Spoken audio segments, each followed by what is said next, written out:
Hello, welcome to Elizabeth Reads. Here we are with Girl in Real Life by Tamsin Winter. 1. Welcome to our channel. The first thing you should know about me is that I'm not extraordinary, not even in the slightest. When people find out I'm that Eva Anderson, the one with the YouTube channel, they expect someone special. Only I'm not. Sorry if you find that disappointing, but I've got kind of used to disappointing people lately. I know there are probably a lot of people out there who would like to swap places with me. My life looks pretty good, from the outside anyway. And I get a lot of free stuff, like way more than I could ever use. There are boxes of new products in the garage that we haven't even opened yet. Last November, we got free tickets to the Alton Towers Ultimate Fireworks Display, and all the big rides were open. The vertical drop on Oblivion in the dark was pretty amazing, even if I did feel kind of sick afterwards. Last summer, we got to stay in this luxury treehouse in Portugal that had parts of the tree growing inside. I have my own iPhone, tablet, Xbox, laptop, and even a custom-made charging station with my name on it. I have stacks of wellness journals, bullet journals, monogram journals, I don't even know what they are, and every kind of fairy light you can imagine, from panda bears to pineapples. Last week, I was sent lollipops with real edible gold inside them. Sometimes all that stuff can be exciting, but sometimes it can feel like it's crushing me. Maybe that sounds weird, and maybe if there wasn't a camera pointed at me the whole time, it would feel more fun. But the camera is always there, staring like a giant eye that never blinks, recording everything that I do. And then there are all the other eyes, hundreds of thousands of them, every single one of them watching me. It would be so much easier if I was an outgoing person. That's what my friend Hallie says, and she knows everything, apart from when she ties her braids in an extra high bun and claims she's taller than me. But she's right about that. Everything is easier if you're an outgoing person. When I was younger, I would sing and make up dumb dance routines and show off in front of the camera. Being the star of a YouTube channel was a lot easier when I didn't care about what people thought, or maybe before I realized what they thought. But now I feel like a snail who wants to curl back inside its shell, only someone smashed it off. I should be used to it. My parents started posting stuff about my life before I even existed on this blog called Everything But the Baby. They had 10,000 subscribers by the time I showed up. They'd shared everything they did in the 5 years it took to have me, even the gross stuff.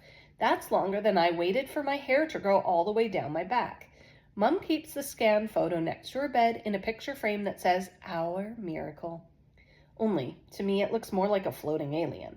Showing everyone that picture was their first ever YouTube video.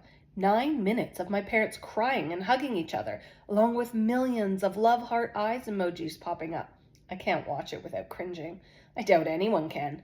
Dad always says Eva went viral before she even came out of the womb, like that's an accolade anyone would want.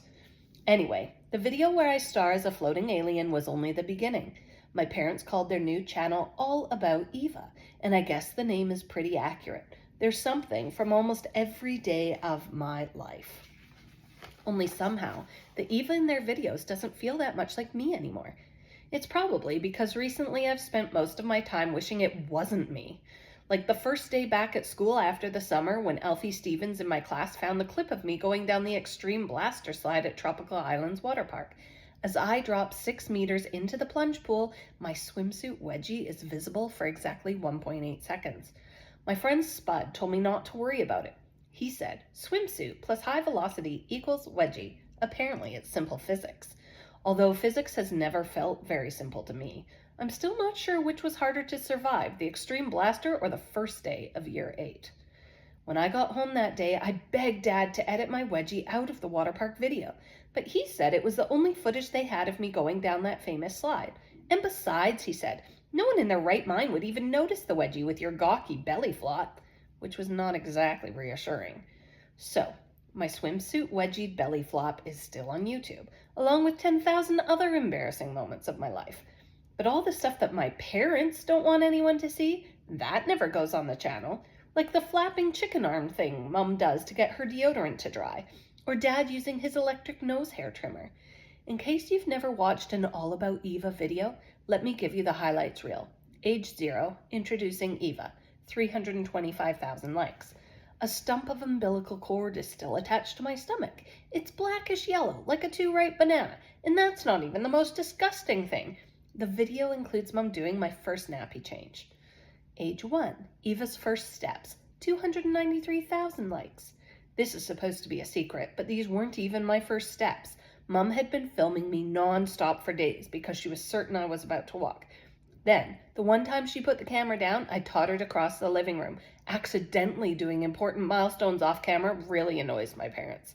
My first steps happened 12 years ago and Mom still goes on about it. Age 4, Eva's cutest tantrums, 441,000 likes. A compilation video of me crying that's over 15 minutes long. The first comment says, "Spoiler alert, she's spoiled." In the last section, I'm at the dinner table pushing my plate away and shouting, "I don't want to pee!" Alfie Stevens had that as his message tone for the whole of year 7. Age 6, Christmas Day, Eva complaining to Santa, 2.8 million likes. No one ever hears my side of this story, so here goes. The ultimate hamster grooming salon was literally the only Christmas present I wanted. It was for grooming my hamster Coco after Mom had banned me from giving him baths in the sink. When I met Santa in his grotto, that was the only thing I asked for. Anyway, I got the entire collection of Rebel dolls instead. The video of me shouting my complaint to Santa up the chimney has been shared over 1 million times. The camera's shaking because Dad was laughing so much. They call it All About Eva's first big success. I mean, technically Dad refers to it as the moment "Vi skot papegojen," which means "we shot the parrot." But like anyone can understand Danish sayings apart from him and my grandmother. It was the most views their channel ever had, and they got thousands of new subscribers. It's kind of depressing when your likes peaked at 6 years old. A few weeks after Eva complaining to Santa went viral, the company that made the ultimate hamster grooming salon sent me one for free. There were 5 different kinds of fur brushes and this special powder to sprinkle inside the cage that hamsters like to roll in. It was too late for Coco though. He died a few days after Christmas. Dad said he died of old age. I said he died from a lack of grooming. His funeral is probably still on YouTube. Mom said Coco wasn't very popular anyway, so they got me a kitten instead. I was allowed to keep the grooming salon though, and Miss Fizzy got used to the hair combing eventually. I was 6 when I chose her name, by the way. Now it's kind of embarrassing. But still, her unboxing video is the only one I like watching. Mom tries to tie a pink bow around her neck and she hisses at her. Thinking about it, I guess me and Miss Fizzy were destined to get along. Age 9, the letter on Instagram, 36,000 likes. I guess this was what started to change everything. It was just this dumb letter I wrote one night before I went to bed. I'd been sent this stationery kit from some company my parents were promoting on Instagram, and I decided to write a letter to myself. I got this really low score in a spelling test, and Mr. Elliott had announced the results in front of the whole class. I wanted to make myself feel better. I used some of these motivational phrases I'd read in one of Mom's magazines. I didn't even understand what half of them meant. Impossible is just an opinion. The journey is the destination. You are the CEO of your life. I stupidly left the letter out on my desk. After school the next day, Mom said it was the sweetest thing she'd ever seen. And told me it already had 10,000 likes on Instagram. It was like Mr. Elliott reading out my test results all over again, only in front of the whole world. The entire 13 and a quarter years of my life is all there online if you want to take a look. Every moment preserved, like the jars of pickled red cabbage my Danish grandmother Farmor kept in her larder for years. Everything from my first breath to the patch of pimples that appeared on my chin yesterday. You can read comments from over a decade ago if you really want to, but I don't recommend doing that. Maybe there's something up with my brain because it seems to delete all the nice comments I read and save all of the bad ones. Farmor says All About Eva is just one tiny stitch in the intricate tapestry of who I am, and that I shouldn't take it too seriously. She also says it's a pineapple in its own juice, but I've never been able to figure out what that means. Mom wouldn't delete the "you are the CEO of your life" letter, no matter how upset I got. She said I was overreacting and that I'd get over it. It's what she says about everything. Even Dad agreed. He said hashtag self-care was trending and they were getting a spike in new followers. That's the kind of thing that's important in my family. Views and shares and likes and dislikes and subscriber growth and engagement stats. Not feelings or visible swimsuit wedgies. That's why sometimes it feels like that Eva, the one on the channel, is more important than the real me. If I ever got abducted by aliens, my parents would make a YouTube video about it before they called the police. I know my parents love me. I mean, they tell practically the entire world on a twice-weekly basis, along with sharing everything else about me too. It's not easy when the two people who love you most are also the ones ruining your life. That's the end of the chapter. So if you want to see chapter 2 of Girl in Real Life, make sure to subscribe and you will see exactly when it comes on. Bye-bye.